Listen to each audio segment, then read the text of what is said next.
Très bien, ça vous empêche pas de vous passionner par le thème de ce matin. Est-ce que vous avez lu Le visage de Dieu paru chez Grasset? À l'époque dense et chaude qu'a connu l'univers il y a environ 13 milliards d'années, ce moment est aussi appelé instant initial. C'est le fameux Big Bang. Ah, bravo. Exactement. Alors, comment est-ce qu'on peut finalement expliquer le Big Bang? Le Big Bang, c'est un déchaînement, un déferlement, un torrent d'énergie qui, tout à coup, se développe, se déploie dans ce qu'on appelle le vide primordial. Et donc, ce qu'on appelle le soutien en emploi, en général, c'est le principe d'un accompagnement individualisé pour la recherche, l'embauche et le maintien en emploi. C'est destiné à des personnes qui sont fragilisées sur le marché de l'emploi. Fragilisées de par le fait, ou discriminées de par le fait d'une situation de handicap ou d'autres problématiques comme les problématiques sociales, familiales. Dites un peu. Le modèle IPS de soutien en emploi, c'est essentiellement 7 grands principes. Premier principe, l'objectivisé, c'est l'emploi régulier, l'emploi compétitif. Deuxième principe, recherche et placement rapide dans un emploi compétitif. Troisième principe, prise en compte des préférences des clients. Quatrième principe, exclusion zéro. Je veux dire, les personnes, le seul critère, c'est souhaiter se réinsérer dans le monde du travail. Cinquième principe, intégration du conseiller en emploi au sein de l'équipe clinique du client. L'agent IPS participe aux réunions cliniques, collabore étroitement avec ceux qui s'occupent du traitement. Sixième principe, soutien individualisé de durée indéfinie. Et septième principe, bien informer le client sur les risques de changer de statut, d'avoir un statut de travailleur quant à ses avantages.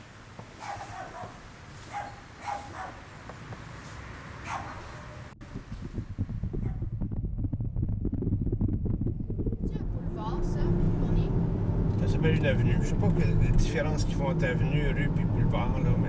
Ah, il faut que tu vas aller voir.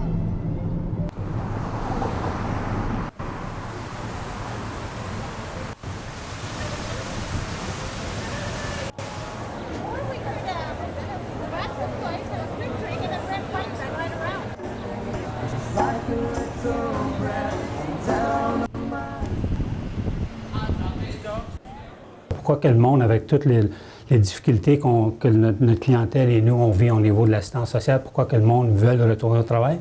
Parce qu'ils veulent travailler, ils veulent devenir comme tout le monde, ils veulent contribuer, ils veulent avoir un peu plus d'autonomie, veulent aller vers des appartements, veulent avoir des voitures, comme tout le monde. Le monde veut une vie régulière et le travail fait partie de ça. Et le monde va le faire malgré tous les problèmes qu'on a au niveau de l'assistance sociale et le manque de flexibilité.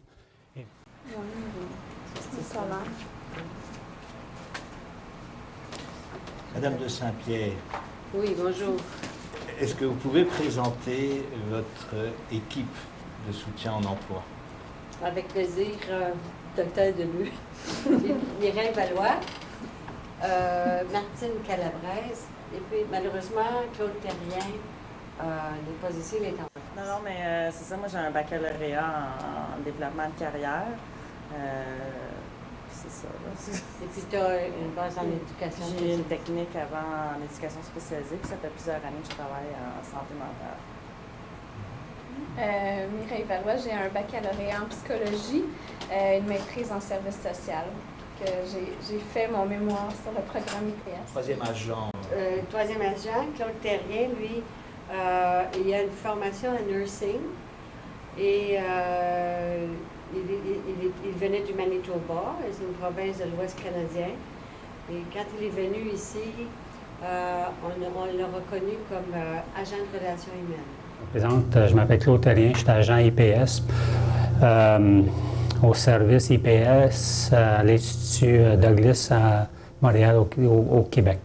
Le travail d'un agent IPS, il y a, je dirais, 3 volets à son travail. Premièrement, il y a tout le travail avec le client, où on va d'abord faire une courte évaluation vocationnelle pour saisir les préférences, les intérêts du client. Il y a une partie aussi sur toute la gestion des symptômes qui est plus clinique.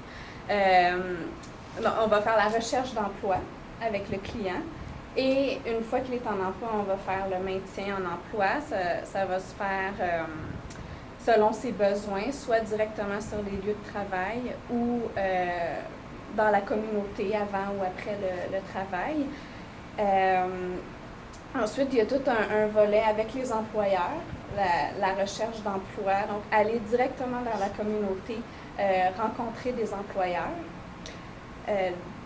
leur parler du programme, leur parler des forces des clients, de leurs expériences de travail, puis aussi faire de la sensibilisation, de la déstigmatisation. Et les employeurs, on va les cibler toujours selon les intérêts des clients. Puis, il y a tout un travail avec l'équipe clinique, le travail de collaboration avec les psychiatres, puis avec les intervenants de l'équipe clinique. Le coordonnateur EPS a un caseload qui va être diminué à cause justement de ses autres responsabilités. Il va avoir un volet administratif au niveau des statistiques et puis toute l'organisation des contacts avec les équipes traitantes, s'il y a des problèmes,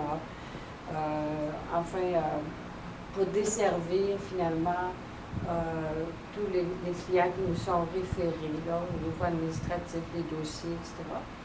Et,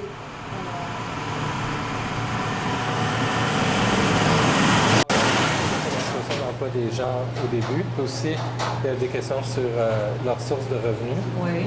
Donc, on peut voir, bon, ils sont sur l'aide sociale, ils gagnent combien, ou ils ont des mesures de venir. Est-ce que le coordinateur suit aussi des clients? Comme j'ai dit au début, moi je trouve ça essentiel. Je trouve ça essentiel parce qu'on sait de quoi on parle. Parce que vous savez, être agent IPS, comme je dis tout à l'heure, les gens n'ont pas traditionnellement une formation pour faire cela. Alors, le coordonnateur qui a fait le terrain, il sait exactement où sont les obstacles, où est-ce qu'il peut encourager, il peut être beaucoup plus efficace finalement auprès de ses agents. Comme j'ai dit au début, vous pratiquez un placement rapide dans un emploi régulier. Pourquoi rapide? C'est ça, on trouve important que quand on rencontre un nouveau client, c'est important d'aller directement, rapidement sur les lieux. Par exemple, une personne voudrait travailler en entretien ménager, mais pas certaine, tout ça. Bon, on va aller voir des entreprises, on va aller directement sur les lieux d'un travail pour qu'elle puisse observer, qu'elle puisse voir si elle aime ça concrètement. Puis aussi, si on prend trop de temps, souvent dans le bureau, en train de parler, qu'est-ce que la personne aimerait faire, elle peut perdre aussi de la motivation parce que, tu sais, elle n'est pas, pour ne pas perdre la motivation, y aller rapidement sur le terrain, elle peut voir vite le travail, puis on peut l'encourager, puis c'est plus stimulant. Allez-y. Ouais, pour poursuivre ce que Martine disait, c'est que le principe d'IPS, c'est justement d'aller rapidement pour mettre la personne en action. Alors, au lieu de voir le train passer, on se dit, on saute dedans, et puis on se met en action, mais c'est dans l'action que le processus d'intégration se fait. Et puis le pouvoir sur soi, de se dire on est capable, puis on est coaché, puis on est encouragé. Et c'est vraiment ça le principe d'IPS, d'aller rapidement. Il faut dire aussi que là, je dévie vers un autre principe, mais qu'on va aussi aller vers les intérêts de la personne. Donc, on n'a pas une banque d'employeurs. Parce qu'on va aller chercher des emplois qui correspondent vraiment aux intérêts. C'est pas une personne est intéressée à travailler, elle a un bac en biologie, mais on va pas l'aider à se trouver un emploi au McDonald's parce qu'il y a une ouverture. Quel genre de difficultés rencontrez-vous avec vos clients à cette phase de placement rapide dans un emploi? Ici, on a 3 agents IPS, mais on en a 4 dans le programme. Et puis, j'ai l'impression que selon le type de clientèle, on a des difficultés, disons, différentes. Alors, comme je disais tout à l'heure, un client qui est anxieux, si on va trop vite, ça peut être plus difficile de l'intégrer sur le marché du travail parce que ça va accélérer peut-être le processus de découragement parce qu'il va être trop anxieux et il va s'imaginer qu'il ne sera jamais capable. Cependant, un client qui est motivé, puis c'est là qu'on voit toute la motivation du client, je pense que ça se fait, c'est assez facile. Il n'y a pas, c'est tout en regard de la motivation, selon moi. Pour la clientèle plus jeune, peut-être... Oui, je travaille beaucoup avec une clientèle jeune, premier épisode psychotique. Et, mais ce que j'observe avec les jeunes, l'engagement est parfois plus difficile.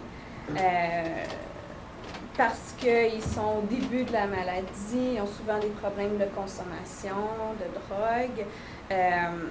C'est ça, c'est tout dans l'acceptation de la maladie, la gestion des symptômes.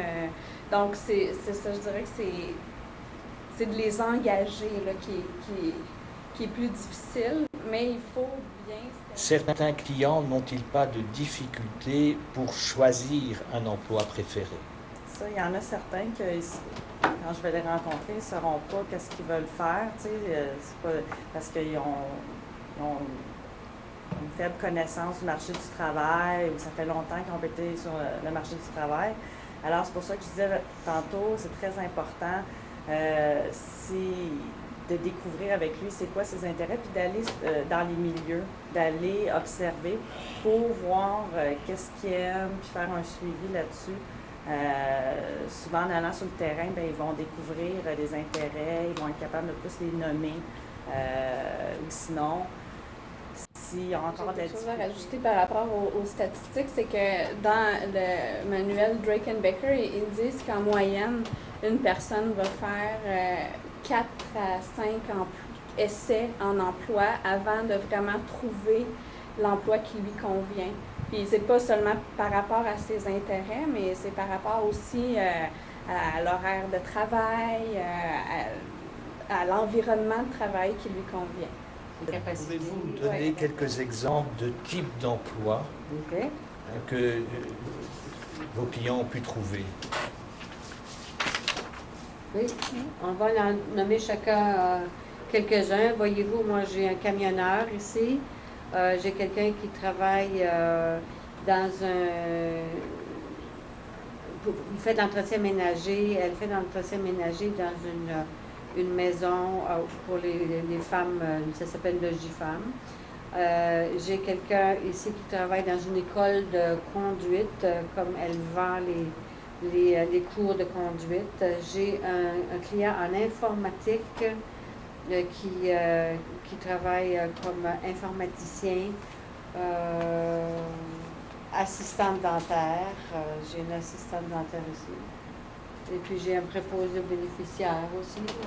Mireille, peut-être? Oui, assistante bibliothécaire. Ça, c'est pour la ville de Montréal. Entretien ménager dans une résidence de personnes âgées, réceptionniste dans une compagnie de transport, technicien en architecture dans un bureau d'architecte. C'est ça, ça dépend aussi de la clientèle. Comme Claude, il y a une clientèle qui est plus sévère, chronique. Qui était à l'hôpital depuis 10, 15, 20 ans. Oui, oui. Il y a une personne qui travaille dans une garderie qui fait elle nettoie les jouets, les draps pour les enfants. Il y a beaucoup de personnes qui travaillent dans la restauration, à faire l'entretien ménager, comme des chaînes comme Tim Hortons, Subway, Harvey's. En entretien ménager aussi. Dans des manufactures aussi, une manufacture. Oui. le recyclage, les compagnies de recyclage. Ben, de mon côté, c'est très varié. Moi aussi, être cuisinier, entretien ménager. Il y a aussi en graphisme, une personne qui est auxiliaire familiale, une autre en entretien paysagiste. Il y en a une qui est vendeuse, un autre qui travaille dans le département de comptabilité, d'autres dans des restaurants comme entretien ou travail général. C'est ça, c'est à peu près ça. Est-ce que ce sont des emplois à temps plein ou des emplois à temps partiel? Je dirais qu'au début, quand on a commencé à faire du IPS, c'était plutôt du temps partiel. Probablement pour toutes sortes de raisons. Et puis, le programme était nouveau, on connaissait moins peut-être la façon d'approcher les clients, etc. Mais tranquillement, aussi, les clients se sont intégrés à temps partiel. Et puis, ils se sont dit capables, graduellement, de travailler plus d'heures. Et on est rendu maintenant dans nos caisses-là de 50-50. Ça a pris quand même quelques années à en arriver là. Avez-vous des clients qui travaillent à temps partiel et qui conservent leur droit à des allocations? Ben oui, tous les clients qui travaillent à temps partiel vont conserver une partie de leur revenu de la sécurité du revenu. Donc, c'est comme ça. Puis une fois que quelqu'un commence à travailler, la loi est très claire au Québec au niveau de l'assistance sociale. C'est que tu as le droit de gagner plus que... Tu n'as pas le droit de gagner plus que 100 $ par mois. Après ça, les allocations, les allocations financières qu'on reçoit du bien-être social baissent selon les revenus du travail. Et c'est assez clair à ce niveau-là. IPS, au début, ça, c'est une grosse partie de notre travail. On va aider beaucoup les clients avec tout ce qui est la paperasse de la sécurité du revenu. Parce que ça cause beaucoup d'insécurité, beaucoup d'anxiété. Puis donc, on va aller directement dans les centres locaux d'emploi, rencontrer les agents d'aide sociale. La réalité est que souvent, les intervenants au niveau d'Emploi Québec, au niveau de l'assistance sociale, sont pas... Ils n'encouragent pas tellement notre clientèle à retourner au travail à cause de toute la situation financière. Ils ont une certaine stabilité au niveau de le système financier. Ils ont une couverture médicale parce qu'ils ont une carte médicaments pour leurs médicaments. Tout ça, quand quelqu'un commence à travailler, on dirait que ça chambarde toute la situation. Et souvent, les agents d'Emploi Québec vont décourager notre clientèle et vont les guider vers les programmes plus subventionnés.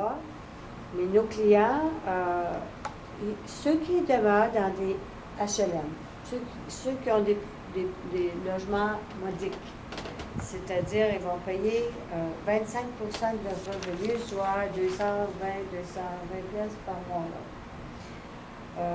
Pour un loyer de 3,5 si la personne vit seule, par exemple. Alors, si on compare ce qu'elle reçoit de l'aide sociale, de la sécurité du revenu, et son loyer, par rapport à quelqu'un qui travaille au salaire minimum et qui paye un loyer beaucoup plus cher, parce qu'ici, à Montréal, les loyers sont très chers, les gens dans IPS, c'est à peu près l'équivalent, ou parfois même un peu plus. Alors, tout de suite, de travailler même pour 100 $, c'est déjà encourageant. Le problème, c'est vraiment les personnes avec 10 000 $ par année, c'est clairement sous le seuil de la pauvreté.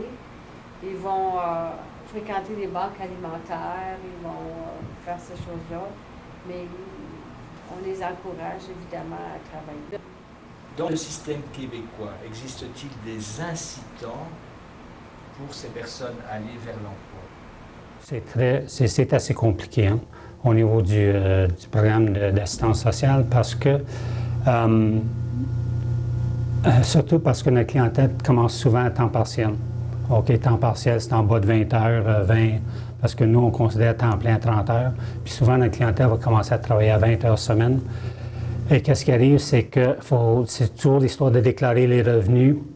Si quelqu'un a un horaire un peu plus instable, ça devient compliqué, il y a un système de rattrapage. Les incitatifs économiques à ce niveau-là ne sont pas, honnêtement, sont pas super. Ce qui nuit le plus à quelqu'un, c'est son manque de confiance. Ça, c'est vraiment ce qui nuit le plus à quelqu'un, et d'avoir une culture d'aide sociale, ou d'avoir une culture de la maladie qui dit ouais, moi je ne peux pas travailler parce que ci, parce que cela. Et puis, je pense qu'en général, les agents encouragent nos gens à aller travailler sur ce dont il faut travailler davantage. C'est justement de leur dire, ben, tu n'as rien à perdre, même si tu risques, tu peux revenir sans problème. Et puis, je pense que ça en est un incitatif. Si on regarde financièrement, l'incitant qui est seulement de gagner 100 $ de plus par mois pour un travail à temps partiel, il n'y en a pas tant que ça d'incitant financier, mais par contre, le travail, je le vois plus dans les valeurs, où le travail, c'est extrêmement valorisé dans la société. Donc, c'est ça qui va plus pousser les personnes à travailler, en plus de tous les bénéfices au niveau de la santé mentale, au niveau de la socialisation, la normalisation de la personne. Le travail, c'est un terrain où la personne va pouvoir vraiment travailler plein de choses sur elle-même. Comment se passe pour vous la collaboration avec les équipes cliniques, les psychiatres, les case managers? Mais je dirais que, bon, ça va dépendre des équipes aussi, mais la collaboration, je dirais qu'aujourd'hui, elle est excellente, mais ça a été un énorme travail depuis 10 ans qu'on a fait pour bâtir ce lien-là avec les équipes, pour bâtir la crédibilité du modèle aussi auprès des équipes. C'est les clients avec leurs résultats, leur succès surtout là, qui l'ont bâti. Mais elle est bonne, la collaboration, puis je dirais qu'elle est essentielle aussi avec les équipes cliniques. Autant des deux côtés, on va apporter des éléments, des informations importantes sur le client parce que nous, on va le voir à l'extérieur, dans la communauté, en faisant de la recherche d'emploi, en travaillant. Mais d'un autre côté, nous, on a besoin aussi des informations, du soutien, puis de l'expertise des équipes cliniques pour nous aider dans notre travail à bien soutenir le client puis l'aider à garder son travail. Mais parlons justement de votre proposition de faire du modèle IPS un modèle unique ici au Québec. Qu'est-ce que vous pouvez en dire? Quelle est votre argumentation? Il y a plusieurs arguments alentour de cela. L'argument qui nous amènerait à faire de l'IPS le modèle unique serait... Il y aura probablement deux parties à l'argument. Un argument, c'est économique.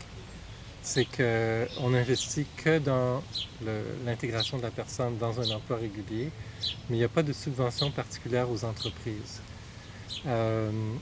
L'autre partie de l'argument, c'est un argument qui procède de la valeur de l'inclusion sociale, où ce qu'on dit, c'est qu'on préfère que les personnes puissent accéder à des emplois comme toutes les autres personnes, comme les autres emplois auxquels les autres personnes pourraient avoir accès. Donc, ce sont les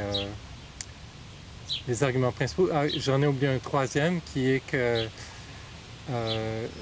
si on en croit du moins Bob Drake qui m'a partagé ses commentaires, selon lui, les gens qui ne réussissent absolument pas à fonctionner avec le soutien d'une équipe IPS, avec tout l'éventail de possibilités qu'il existe dans le marché du travail régulier, ne fonctionneraient pas vraiment non plus dans des emplois protégés ou autre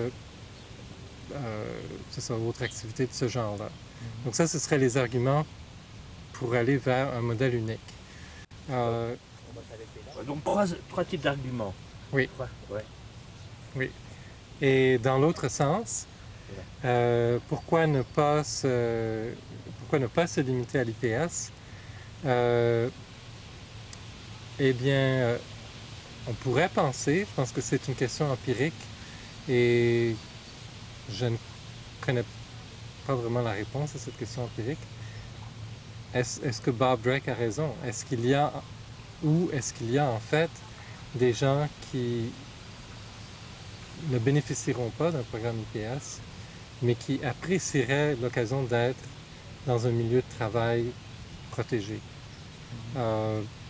L'autre genre d'argument qu'on peut amener réfère particulièrement aux entreprises sociales. Il y a certains auteurs, notamment Richard Warner du Colorado, qui font l'argument que les entreprises sociales peuvent fournir aux gens qui travaillent là un milieu de travail peut-être plus convivial, un sens d'appartenance à une communauté qui peut être difficile à trouver dans le secteur privé. Donc l'argument irait dans le sens de dire, bien, pourquoi ne pas laisser aux gens le choix d'aller dans ce genre d'entreprise si c'est ce qu'elles préfèrent. Donc d'un côté, laisser aux gens le choix. D'un autre côté, peut-être, pour les gens qui ne peuvent vraiment pas avoir du succès avec l'approche IPS, leur donner un peu comme une solution de rechange dans des milieux plus protégés. Donc, voilà. Et du point de vue, j'en reviens toujours au point de vue économique, il me semble que sans doute il faudrait regarder ça de plus près, mais je mettrais au moins l'hypothèse qu'en termes de rentabilité, de rapport sur efficacité-coût, l'IPS est tellement avantageux en moyenne, comparativement à des ateliers protégés ou même des entreprises sociales typiques, qu'il faudrait à tout le moins donner accès aux services IPS à toutes les personnes qui voudraient s'en prévaloir. Puis après ça, s'il reste des ressources, on verra. Alors, quelles sont vos statistiques par rapport à la remise en emploi? Je dirais qu'actuellement, c'est à peu près 75-78% qui sont en emploi. Qui sont en emploi. Qui sont en emploi.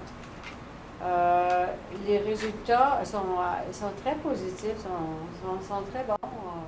Mais ça s'est été graduellement. Ça n'a pas été. Au début, c'était 30, 38, 40, c'est monté, ça monte. C'est sûr qu'il y a des gens qu'on garde dans une place load. On s'est aperçu que ça faisait augmenter aussi la statistique. Mais moi, ça fait moins longtemps que je fais ça. Puis je vois déjà une différence. Ça va faire 2 ans. Mais ça fait 2 ans finalement. Puis c'est ça, je vois que de plus en plus, j'ai des gens qui travaillent. Puis parce que je prends de l'expérience, j'ai bâti mon approche et tout ça. Alors, mieux ça va, là. Plus on a d'expérience. Avez-vous un message à transmettre à Silvano et Isabelle, qui sont nos 2 spécialistes en emploi? Bien, pour ma part, en tout cas, je trouve que qu'est-ce qui est important, pour moi, agent IPS, c'est d'aimer être en action surtout. Il faut vraiment aimer bouger, pas avoir peur d'aller foncer, aller voir les employeurs. Puis c'est beaucoup un travail, je trouve, de coaching, d'encouragement. Souvent, les gens ils ont perdu confiance en eux, puis tout ça, c'est de les encourager vers l'emploi, puis de refléter leurs forces. Puis souvent, quand on est dans l'action, on peut encore plus les refléter parce que, par exemple, si je vais voir un employeur avec un client, je vais le voir agir, fait que je vais pouvoir lui refléter par la suite. Hey, regarde, tu l'as regardé dans les yeux, tu as eu un bon contact visuel, tu t'es bien présenté. Je vais pouvoir beaucoup plus lui refléter les forces et lui dire concrètement qu'est-ce qu'il a fait de bien. Fait que ça va renforcer sa confiance. Et je trouve que c'est vraiment un gros travail. Puis il y aurait aussi, étant donné qu'on fait un travail seul quand même, c'est important d'appeler nos autres collègues, c'est important d'aller chercher de l'aide quand on en a besoin ou juste si on a besoin de parler. Je trouve que c'est important d'en chercher parce que des fois on peut se sentir des fois peut-être seuls ou plus découragés. Puis en allant parler aux autres, bien, ça nous redonne un peu d'énergie, puis on repart. Donc, moi, ça serait ça. Ce qu'on constate aussi, c'est qu'il y a toujours des surprises. Et il n'est pas du tout rare de voir des gens que les cliniciens étaient vraiment sûrs que cette personne-là n'arriverait jamais à travailler. Et en fin de compte, par l'entremise d'un programme IPS, elle réussit à trouver une niche qui lui convient très bien. Et une fois qu'une personne a réussi à trouver ce genre de niche-là, ça ouvre la porte à un changement identitaire. La personne, au lieu de se voir comme, avant tout, un patient psychiatrique, peut commencer à se voir comme un citoyen à part entière, qui doit composer avec une maladie mentale, mais qui autrement est un citoyen à part entière. Et ce changement identitaire est une partie importante du processus de rétablissement et on peut voir des transformations majeures chez une personne qui réussit à vivre cela.